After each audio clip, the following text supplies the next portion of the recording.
안녕하세요.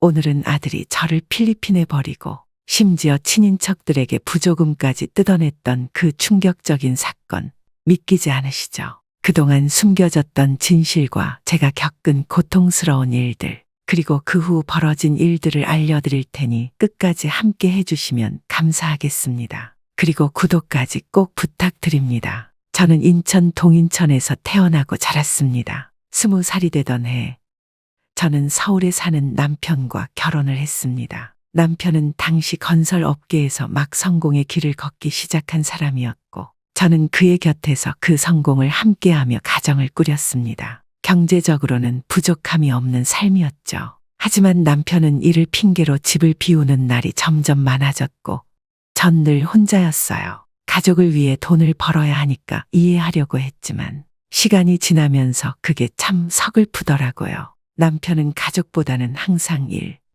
사업이 우선이었으니까요. 제 하나뿐인 아들, 철수는 제 삶의 중심이었습니다. 아들만을 바라보며 하루하루를 살아갔고 그 아이의 성장이 제 유일한 행복과 위로가 되었죠. 철수는 어렸을 때부터 정말 똑똑한 아이였어요. 국민학교 때부터 공부를 곧잘 했고 선생님들한테도 칭찬을 많이 받았죠. 남편이 집에 없는 날이면 철수랑 둘이 앉아서 저녁을 먹으며 이런저런 얘기를 나누곤 했어요. 철수야, 오늘 학교에서 뭐 배웠어? 엄마, 오늘은 수학이랑 국어 공부했는데 선생님이 저 칭찬하셨어요. 그래, 우리 철수는 커서 큰 인물이 되라. 나중에 나도 아버지처럼 돈 많이 벌고 싶어요. 철수야, 돈도 중요하지만 가족이랑 함께하는 시간도 소중한 거란다.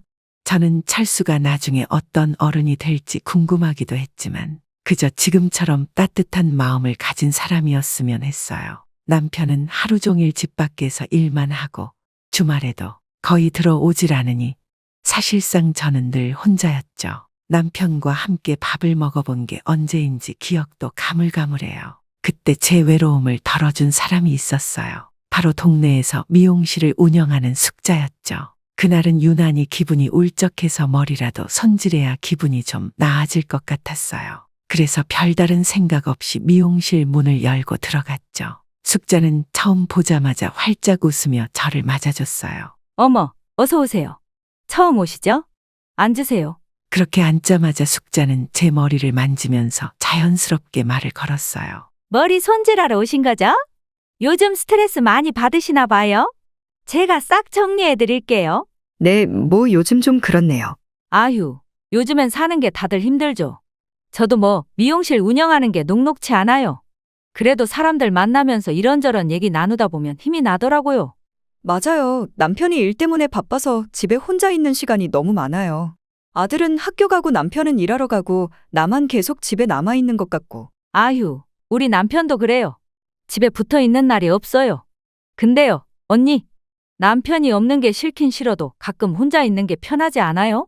그 말에 나는 나도 모르게 웃음이 터졌어요. 사실 그랬거든요. 혼자 있는 시간이 쓸쓸하면서도 가끔은 그 시간이 오히려 마음을 편하게 해주기도 했으니까요. 맞아요. 그 말이 딱이네요. 가끔은 혼자 있는 게 나쁘지 않더라고요. 근데 또 너무 오래 있으면 좀 허전해지고. 숙자는 제 말에 더 크게 웃으며 말했어요. 그러니까요. 우리 남편이 집에만 있으면 그것도 답답해요. 그냥 적당히 나갔다가 적당히 들어오는 게 제일 좋아요. 그래도요, 남편도 자식도 없는 것보단 낫죠. 다들 이렇게 사는 거 아니겠어요? 그녀의 쾌활한 성격에 나도 어느새 편하게 웃고 있었죠. 그날 이후로 우리는 자주 만나 커피를 마시고 이야기를 나누면서 서로 의지하게 됐어요. 그런데 어느 날 평소 밝기만 하던 숙자가 초췌한 모습으로 제 집을 찾아왔습니다. 눈이 퉁퉁 부은 채로 울먹이며 제 손을 꼭 잡았어요. 언니, 큰일 났어요. 무슨 일이야? 무슨 일이길래 그래? 우리 딸이 너무 아파서 입원해야 하는데 지금 병원비가 의사가 뇌수 막염이래요. 지금 당장에 치료비가 필요한데 내가 부탁할 데가 언니밖에 없어서. 숙자의 말이 끝나자마자 제 가슴이 철렁 내려앉았습니다. 숙자의 딸은 예전에 한 번 본 적이 있거든요. 눈망울이 맑고 밝은 그 아이가 갑자기 아프다니 정말 충격이었죠. 얼마나 필요한데? 저는 그 자리에서 바로 물었습니다. 숙자는 눈물을 흘리며 저를 꼭 끌어안았습니다. 언니, 정말 고맙습니다. 저희 딸이 제때 치료를 받지 못하면 더 큰일이 날 수도 있다고 해서. 저는 더 말할 것도 없이 숙자의 손을 잡고 바로 돈을 꺼냈어요. 병원비가 적지 않은 금액이었지만 그 순간엔 그게 중요한 일이었어요. 제발 제때 치료받아서 숙자의 딸이 나아야 할 텐데라는 생각만 가득했죠. 며칠 후 숙자가 다시 저를 찾아왔습니다. 이번엔 눈물이 맺힌 채로 웃고 있었어요. 언니, 우리 딸이 많이 좋아졌어요. 정말 감사해요. 언니 덕분에 치료받을 수 있었어요. 그 말을 듣는 순간 저도 모르게 눈물이 흘렀습니다. 제 작은 도움으로 한 생명이 다시 건강을 되찾았다는 생각에 가슴이 뭉클해졌어요. 사람의 생명을 살린다는 것이 이런 기분이구나 싶더라고요. 우리는 그 어느 때보다 더 가까워졌고 서로를 더 많이 의지하게 됐어요. 시간이 흘러 제가 큰 위기에 처했을 때 숙자와 그녀의 딸이 저에게 정말 큰 힘이 돼 주었습니다. 그러나 아들이 대학교를 졸업할 때쯤 닥친 비극은 너무나도 갑작스럽고 충격적이었어요. 사모님, 큰일이 났습니다. 사장님이 현장에서 사고를 당하셨습니다. 병원으로 달려갔지만 남편은 이미 싸늘하게 식어 있었어요. 의사가 하는 말도 주위에서 위로하는 사람들의 말도 하나도 들리지 않았어요. 눈앞이 캄캄해졌고 세상이 무너져 내리는 기분이었죠. 남편이 남긴 건 그가 평생 모은 재산이었어요. 남편이 평생 일궈놓은 사업과 재산이 저와 아들에게 상속된 거죠. 저는 그 돈이 무겁기만 했어요. 남편과 함께 쌓아온 시간들이 다 사라진 듯한 기분이었고 재산이라는 건 그 빈자리를 전혀 채워주지 못했으니까요. 아들은 졸업 후 좋은 직장에 들어가 나름대로 잘 적응하고 있었어요. 얼마 지나지 않아 그 회사에서 일하던 격리 직원과 결혼까지 하게 됐죠. 제가 보기엔 그저 평범한 신혼 생활이었어요. 직장에서도 잘 적응하는 것처럼 보였고 그저 평범한 가장으로 살 거라 생각했어요. 그런데 그 평온함이 오래가진 않더군요. 어느 날 아들과 며느리가 나를 찾아왔어요. 엄마, 저 할 얘기 있어요. 무슨 일이니? 철수야? 너희 무슨 일 생긴 거 아니지? 아들은 잠시 머뭇거리더니 예상치 못한 이야기를 꺼내기 시작했어요. 엄마, 저 필리핀에 가서 사업을 해보려고 해요. 그 말이 끝나자마자 저는 깜짝 놀랐어요. 평소에 아무런 기미도 없던 아들이 갑자기 이런 말을 하다니. 필리핀? 아니, 내가 지금 다니는 회사는 거긴 그만두겠다는 거니? 네, 잘 다니고 있긴 했지만 그곳에서 평생 일하는 게 제 꿈은 아니었어요. 아버지가 남겨준 유산이 있으니까 그걸로 필리핀에서 사업을 시작해보려고요. 아니, 왜 하필 필리핀이니? 여태껏 잘 다니던 회사를 왜 그만두고 사업이 얼마나 힘든데? 어머님, 제가 필리핀 쪽에 아는 사람도 있고 거기가 성장 가능성이 크대요. 아버님이 남겨주신 돈으로 시작해보고 싶어요. 제가 다 알아보고 가는 거니까 너무 걱정 마세요. 아들이 스스로 자신의 길을 가는 건 이해했지만 안정적인 직장을 버리고 모험을 선택하려는 모습이 불안했죠. 사업이 잘 되면 좋겠지만 혹시 실패하면 어떻게 하려고 그러니? 철수는 대답을 하기도 전에 며느리가 재빨리 끼어들었어요. 마치 제가 하는 말을 끊고 싶었던 것처럼. 어머님, 요즘 세상에 그냥 직장만 다니면 아무것도 안 돼요. 오빠도 이제 자기 꿈을 펼칠 때가 된 거예요. 그건 알겠는데 필리핀까지 가서 사업을 하겠다는 건 너무 갑작스럽다. 너희 결혼한 지도 얼마 안 됐는데 돈을 좀 모아야지. 애는 언제 낳을 거니? 어머님, 요즘은 기회가 있을 때 바로 잡아야 해요. 이건 저희 인생의 큰 기회고요. 그래도 어머님도 오빠 믿어주세요. 저희 둘이 함께 할 거니까 걱정하지 않으셔도 돼요. 제 마음속에서 무언가 찝찝한 기분이 들었어요. 마치 며느리가 아들을 부추겨 이 사업을 하게 만든 것처럼 보였어요. 그들의 모습에서 나는 더 이상 무슨 말을 해도 소용없을 거라는 생각이 들었어요. 이미 결정된 일이었고 그 결정을 뒤집을 수 있는 사람은 저도 그 누구도 아닌 것 같았죠. 결국 둘은 필리핀으로 떠났습니다. 아들 내외는 필리핀으로 가서 한인들을 대상으로 한 리조트 사업을 시작했습니다. 리조트 사업은 빠르게 자리를 잡았고 한인들 사이에서 입소문이 퍼지면서 고객도 점점 늘어났죠. 아들은 전화할 때마다 자신감 넘치는 목소리로 말했어요. 엄마, 사업 대박이에요. 예약이 꽉 차서 손님을 더 받을 수 없을 정도예요. 아버지 유산 덕분에 시작은 순조롭게 했고 이제는 확장도 고민 중이에요. 처음에는 잘 되는 것 같았어요. 손님도 꾸준히 늘고 주변에서 부러워하는 소리도 들려왔죠. 하지만 그렇게 잘 되던 사업이 점차 삐걱거리기 시작한 건 얼마 지나지 않아서였습니다. 그러나 그 무리한 확장은 결국 독이 되었습니다. 사업 확장을 위해 빌린 돈은 더 이상 감당할 수 없게 됐고 필리핀 경제 상황은 나아질 기미가 보이지 않았어요. 그러더니 어느 날 갑자기 저에게 필리핀에 와서 리조트를 보라고 권하더군요. 어머님, 이번에 한번 필리핀에 오셔서 저희 리조트도 직접 보시면 좋을 것 같아요. 철수랑 제가 얼마나 열심히 하고 있는지 직접 보여드리고 싶어요. 그 말에 저는 내심 마음이 불편해졌어요. 그들이 사업이 힘들다는 소리를 종종 했었거든요. 너희 요즘 사업 힘들다고 하지 않았니? 괜히 나까지 가서 더 신경 쓰게 하고 싶지 않다. 그런데도 며느리는 이상하게 고집을 부렸어요. 아니에요, 어머님. 어머님도 쉬실 겸 한번 오시는 게 좋을 것 같아요. 내가 가서 도움이 될 수 있을지도 모르겠고 괜히 너희한테 부담만 될 것 같은데. 오빠도 어머님이 오셔서 직접 보시면 좋겠다고 했고요. 저희도 어머님 오시면 바람 좀 쐴까 봐요. 아들이 꼭 한번 보고 싶다는 말을 하니 결국 마음이 약해졌어요. 그래, 아들 얼굴도 보고 필리핀 여행도 할 겸 다녀오는 게 좋겠지라는 생각이 들더군요. 필리핀에 도착하자 공항에서 아들과 며느리가 저를 기다리고 있었어요. 멀리서 그들을 본 순간 기뻐야 하는데 마음 한구석이 쿡 찔리듯 아팠어요. 아들 철수의 모습이 예전과는 많이 달라져 있었거든요. 고생이 얼굴에 고스란히 묻어 있었어요. 살도 많이 빠졌고 기운도 없는 것 같았죠. 멀리서부터 피곤한 얼굴로 손을 흔드는 모습이 제가 알던 철수와는 너무 달랐어요. 엄마, 오느라 고생 많았어요. 철수야, 너 왜 이렇게 말랐니? 무슨 일이 있었던 거야? 어머님, 오빠가 요즘 조금 피곤하긴 했어요.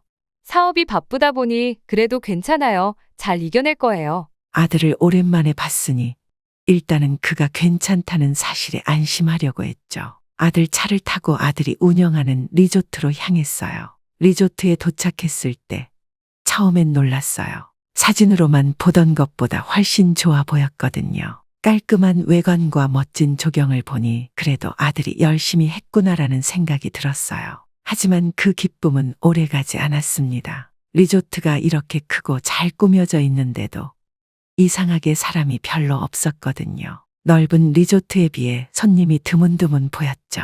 저녁 시간이 되어 리조트 근처에 있는 고급 해산물 식당으로 이동했어요. 하지만 뭔가 달라지기 시작한 건 식사가 거의 끝날 무렵이었어요. 밥을 거의 다 먹어갈 때쯤 며느리가 갑자기 아들을 쿡쿡 찌르더니 눈치를 주기 시작했어요. 그 순간 아들의 얼굴에 약간의 당황스러움이 스쳐 지나갔어요. 아들은 한숨을 내쉬며 말을 꺼내기 시작했어요. 엄마 말씀드렸다시피 요즘 사업이 조금 힘들어졌어요. 사업 확장을 하면서 자금이 많이 들어갔는데 그게 예상보다 더 어려워져서 자금이 많이 부족해졌어요.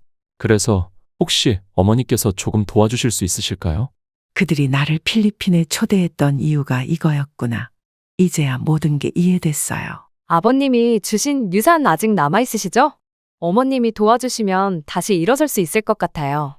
저희가 다 갚을 거예요. 그래도 그렇지. 너희가 무리하게 사업을 확장하지 않았다면 이런 일도 없었을 거잖아. 내가 뭘 했니? 무리한 건 아니었어요. 그때 그 확장은 꼭 필요했던 거예요. 다만 시기가 안 좋았을 뿐이죠. 필요했던 게 아니라 그저 욕심이었던 것 같구나. 사업은 신중하게 해야지. 이게 단순히 너희 둘만의 문제가 아니라 우리 가족의 문제인데 왜 그렇게 쉽게 생각한 거야? 어머님, 다시 한번 말씀드리지만 그건 시기가 안 맞았던 거예요. 그때는 그게 최선이었어요. 상황이 이렇게 될 줄 누가 알았겠어요? 그리고 지금 와서 이렇게 나한테 돈을 빌려달라고 하는 게 쉬운 일이야? 며느리는 제 말에도 아랑곳하지 않고 필사적으로 부탁하기 시작했어요. 눈빛에서 절박함이 그대로 느껴졌죠. 어머님, 제발 부탁드릴게요. 저희가 정말 많이 어려워요. 이대로는 안 돼요. 저희 도와주셔야 해요. 한 번만, 딱 한 번만 도와주시면 저희가 다시 일어날 수 있어요. 며느리가 필사적으로 돈을 빌려달라고 애원하는 모습에 내 속에서 무언가가 꾹 눌려오는 기분이 들었어요. 아들이 옆에서 한마디도 하지 못한 채 그저 며느리의 말에 맞장구만 치고 있는 모습도 답답했죠. 그래, 너희가 힘든 건 알겠어? 하지만 왜 이 상황이 된 거니? 너희 둘의 결정을 내가 왜 이제 와서 다 받아줘야 하니? 내가 보기에 넌 늘 철수를 끌고 가는 것 같았어. 그래서 이번에도 난 그게 마음에 안 들어. 어머님 없이는 이제 방법이 없어요. 철수도 회사 다니면서 안정적으로 살고 있었는데 내가 자꾸 옆에서 부추기더니 필리핀으로 가자고 한 거잖아. 너희 둘이 떠나겠다고 했을 때도 그 결정이 너무 빠르다고 생각했어. 어머님, 저희는 함께 결정한 거예요. 제가 오빠를 부추겼다고요? 어머님, 그건 말도 안 되죠. 내가 볼 때 너는 뭐든지 급하고 항상 욕심을 부렸어. 그런데 지금 와서 내 욕심 때문에 이 사단이 난 거잖아. 그 말을 하자 며느리의 얼굴은 붉어졌어요. 눈에서 불꽃이 튀는 것 같았죠. 그동안 오빠랑 저 둘이서 얼마나 힘들게 일했는지 모르면서 그렇게 말씀하시면 정말 억울해요. 이제 와서 나한테 돈을 빌려달라고 하면서 내가 이렇게 뻔뻔하게 말하는 게 말이 된다고 생각하니? 아들은 당황한 얼굴로 며느리의 어깨를 붙잡고 타이르려 했지만 며느리는 이미 화가 잔뜩 나 있었어요. 며느리는 아들을 끌어내듯 밖으로 데리고 나갔어요. 둘은 문을 열고 나가며 한참 동안 밖에서 이야기를 나누었죠. 시간이 얼마나 지났을까요? 한참이 지나고 나서야 그들이 다시 들어왔습니다. 며느리의 표정은 여전히 굳어 있었지만 아들은 한숨을 내쉬며 무거운 마음을 감춘 듯 보였어요. 차 안은 말없이 조용했어요. 아들도 며느리도 더 이상 말을 꺼내지 않았고 나도 그저 창밖만 바라봤어요. 마음이 무거웠습니다. 필리핀까지 오면서 나름 기대도 있었는데 여행 첫날부터 기분이 이렇게 나빠질 줄은 몰랐어요. 필리핀에 도착한 첫날부터 기분이 나쁘긴 했지만 아들이 나를 위해 준비한 여행이라고 생각하며 애써 마음을 다잡으려고 했어요. 그날 저녁 차로 5시간 멀리 있는 관광지에 갔다가 저녁에 돌아오는 길이었어요. 그런데 갑자기 비가 억수같이 쏟아지기 시작했죠.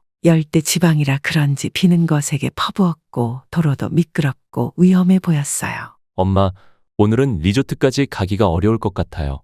비가 너무 많이 와서. 외곽에 있는 작은 모텔에서 하룻밤만 묵고 내일 아침에 다시 리조트로 가는 게 나을 것 같아요. 내일 날씨가 나아지면 바로 리조트로 갈 테니까요. 이 비바람 속에서 더 이동하는 건 무리일 것 같았죠. 그래서 우리는 근처 외곽에 있는 작은 모텔로 들어가 하룻밤을 묵기로 했어요. 방이 2개뿐이라 아들 내외는 한 방.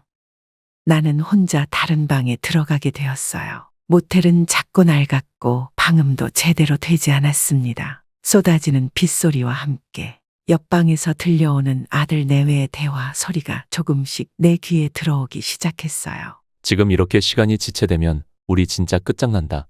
현금이 없으면 리조트도 못 유지할 거고 빚더미에 앉게 될 거야. 하지만 어머님이 도와주지 않겠다는데 어떡해.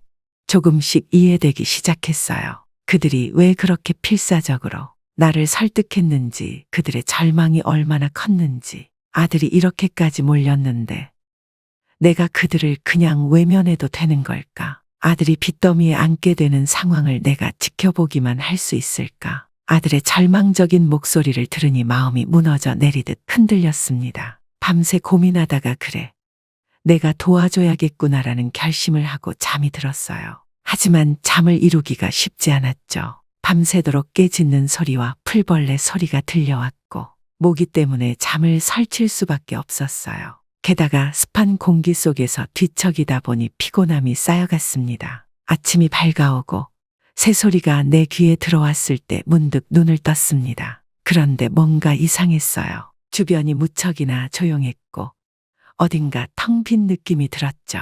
일어나서 창밖을 내다보니 깜짝 놀랄 일이 펼쳐져 있었어요. 아들 차가 보이지 않는 겁니다. 설마 했죠. 아침을 사러 갔나? 아니면 급한 일이 생겼나? 순간적으로 이런저런 생각이 머릿속을 스쳤어요. 그럴 리가 없다고 스스로를 다독였지만 왠지 모르게 가슴 한구석에서 불안감이 밀려왔어요. 그래서 곧장 아들과 며느리가 묵었던 방으로 걸음을 옮겼습니다. 문 앞에 서서 노크를 했어요. 철수야, 새아가. 하지만 안에서는 아무런 대답도 소리도 들리지 않았습니다. 다시 한 번 문을 두드렸지만 여전히 아무 소리도 없었어요. 가슴이 서서히 쿵쾅거리기 시작했어요. 휴대폰을 켜봤지만 배터리는 나가 있었습니다. 불안감이 점점 더 커졌고 이상하리만큼 차분해진 주위가 오히려 그 불안감을 더 키웠죠. 시간이 흘러나지 지나가고 어느새 저녁이 되어가면서 마음속 불안은 공포로 변해갔어요.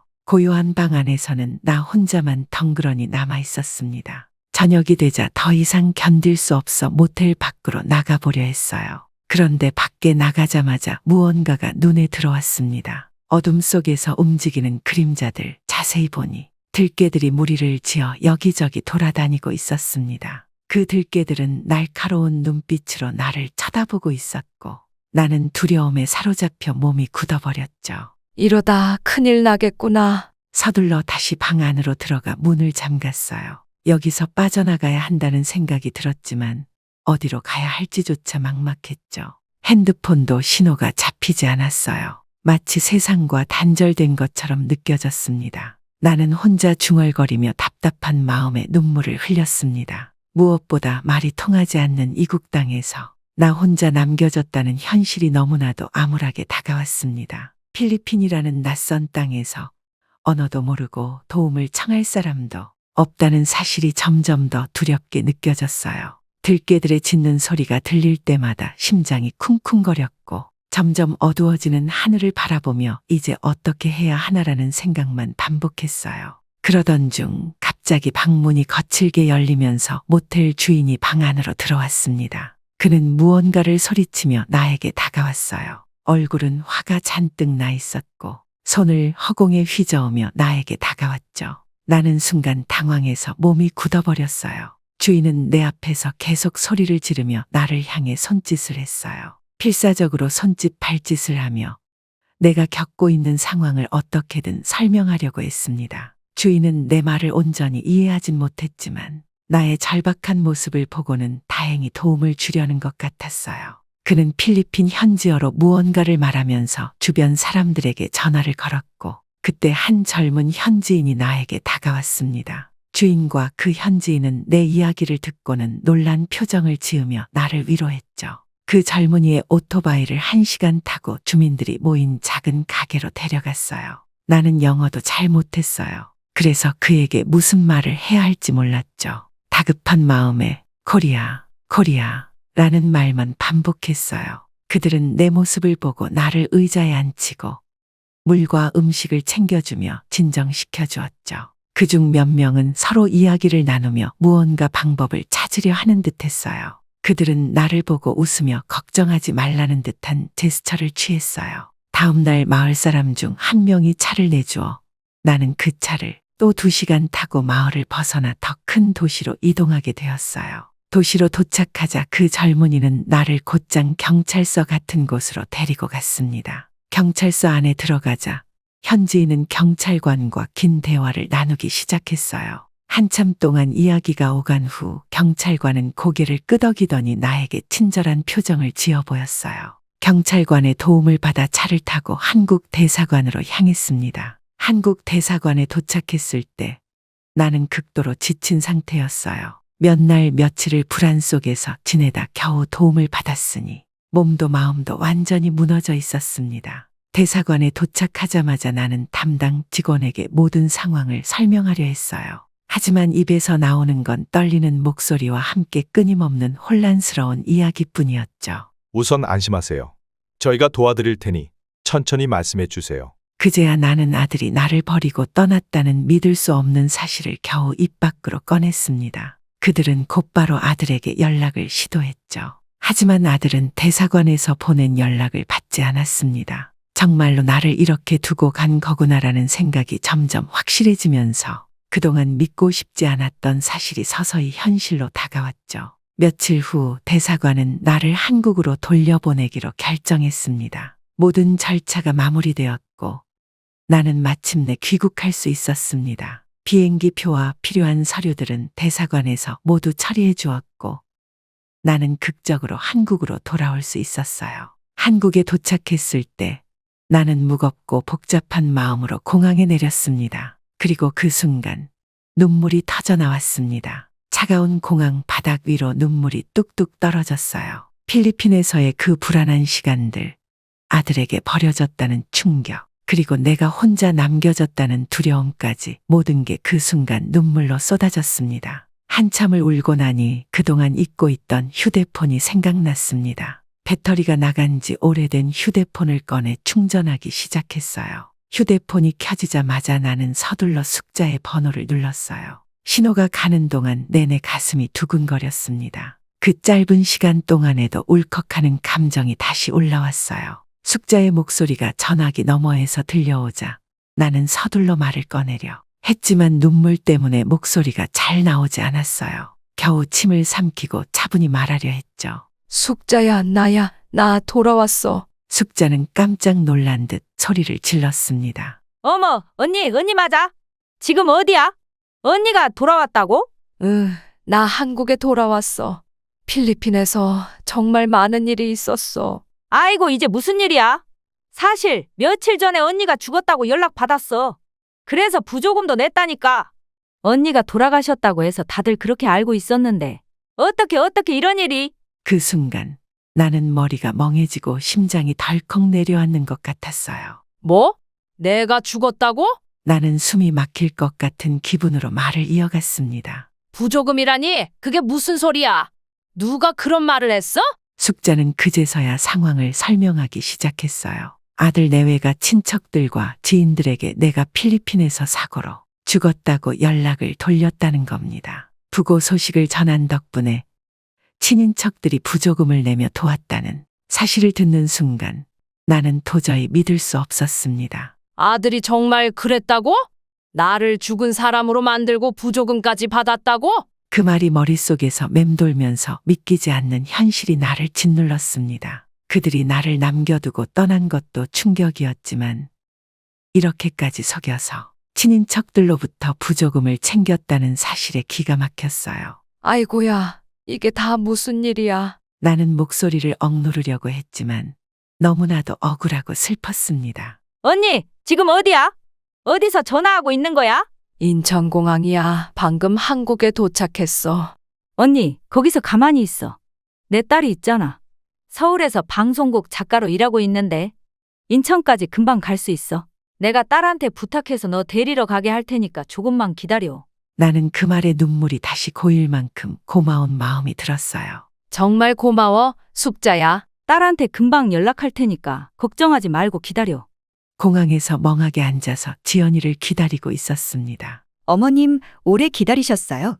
지연이는 숙자의 딸답게 밝은 미소를 지으면서도 나를 보며 안쓰러운 눈빛을 보냈습니다. 고맙다, 지연아. 이렇게 와줘서 정말 고마워. 우리는 차를 타고 서울로 향하면서 지연이가 조심스럽게 말을 건넸어요. 어머니께 대충 이야기는 들었어요. 정말 어떻게 이런 일이 다 있을 수 있죠? 지연아, 너 방송국 작가라고 했지. 혹시 내 이야기를 방송에 낼 수 있을까? 어머님, 그럼요. 저도 정말 기막힌 이야기라고 생각해요. 방송으로 내보낼 만한 이야기인 것 같아요. 사실 제가 아는 시사제보 프로그램 PD가 있는데 그분한테 제보하면 확실히 도와주실 거예요. 나는 그 말을 듣고 나서 이제 내가 해야 할 일이 확실해졌다는 생각에 마음이 차분해졌어요. 결국 나는 지연이가 소개해준 시사 프로그램의 PD를 만나게 되었어요. 그 자리에서 나는 내가 겪었던 모든 일을 세세하게 털어놓았습니다. 아들 내외가 나를 필리핀 외곽의 모텔에 남기고 사라진 일, 그들이 나를 죽은 사람으로 속여 부조금을 받아갔다는 충격적인 사실까지. PD는 나의 이야기에 깊이 공감하며 프로그램을 통해 진실을 알릴 수 있도록 최선을 다하겠다고 약속했어요. 며칠 뒤 마침내 내 이야기가 방송으로 나가게 되었습니다. 방송이 나간 후 한국에서는 큰 이슈가 되지 못했지만 필리핀 한인 사회에서는 큰 파장이 일어나기 시작했어요. 아들이 운영하는 리조트의 실태가 까발려지면서 그곳에서 벌어졌던 여러 문제들이 함께 드러났던 것이었죠. 얼마 후 지연이에게서 전화가 걸려왔습니다. 어머님, 방송 나간 거 보셨죠? 필리핀 한인사회에서는 난리가 났어요. 그 리조트에 대한 소문이 퍼지면서 거기서 있었던 일들이 하나둘씩 드러나고 있어요. 정말 그랬구나. 내가 그토록 억울했던 일이 이제서야 조금씩 풀리는 기분이네. 나는 그 말을 듣고 나서야 아들에게 당했던 배신과 억울함이 조금은 해소되는 기분이 들었습니다. 그들이 나를 버리고 갔던 그 순간의 배신이 이제 세상에 알려졌고 그로 인해 그들이 치러야 할 대가가 드러나고 있다는 사실이 위안이 되었죠. 방송이 나가고 며칠 후 뜻밖의 손님이 찾아왔습니다. 바로 사돈댁이었죠. 문을 열자마자 그들의 표정은 싸늘했고 얼굴에는 분노가 가득 서려 있었습니다. 발걸음조차 거칠었고 한마디 인사도 없이 다짜고짜 따지기 시작했어요. 엄마라는 사람이 도대체 어떻게 자기 아들 인생을 망치려고 방송국에 제보를 할 수 있냐고요. 그게 정말 할 짓이에요. 사돈 부부는 손가락으로 나를 가리키며 거칠게 목소리를 높였습니다. 얼굴에는 억울함과 분노가 뒤섞여 있었죠. 우리 딸 말로는 당신을 버린 게 아니라 잃어버렸다고 했는데 그걸 가지고 방송까지 제보할 일이었냐고요. 그렇게 억하심정으로 그들의 목소리는 점점 더 격해져 갔습니다. 나는 그저 조용히 그들을 바라봤어요. 그들의 말은 내 억울함을 전혀 이해하지 못한 채 오히려 나를 비난하고 있었죠. 지금 우리 애들 필리핀에서 사업 다 망해서 짐 싸고 돌아오고 있어요. 그 꼴 보고 속이 시원해요. 자식이 이렇게 망해서 개망신 당하는 게 사돈한테 좋은 일이에요. 필리핀에서의 끔찍했던 시간들. 외딴 시골 모텔에 방치되어 혼자 두려움 속에서 지내야 했던 그 기억들이 머릿속을 스쳐 지나갔습니다. 그들이 나를 버리고 떠났다는 사실을 나는 너무나도 생생히 기억하고 있었죠. 가슴 깊숙이 치밀어 오르는 분노를 억누르며 차분히 대답했습니다. 잃어버렸다고요? 그게 당신 딸이 하는 말인가요? 내가 그 외딴 시골 모텔에 방치됐다는 걸 이미 다 알고 있어요. 그들이 나를 고의로 두고 갔다는 것도요. 당신 딸과 내 아들이 나를 버린 겁니다. 변명을 아무리 해도 진실은 바뀌지 않아요. 말도 안 되는 소리 하지 마세요. 방송에 제보해서 우리 애들 사업 망하게 해놓고 이제 와서 무슨 진실 타령이에요. 그건 내 정당한 권리를 행사한 것뿐입니다. 내가 겪은 고통과 배신을 세상에 알리는 게 그렇게 잘못된 일인가요? 나는 결코 이 상황에서 물러날 생각이 없었죠. 당신들이 겪고 있는 고통은 그들이 자초한 겁니다. 내 아들이니 당신 딸이니 상관없어요. 걔들이 사람을 함부로 대하고 버렸으니 이제 그 대가를 치르는 거예요. 뭐라고? 당신 소송할 겁니다. 가만두지 않을 거예요. 너 법정에서 두고 봐.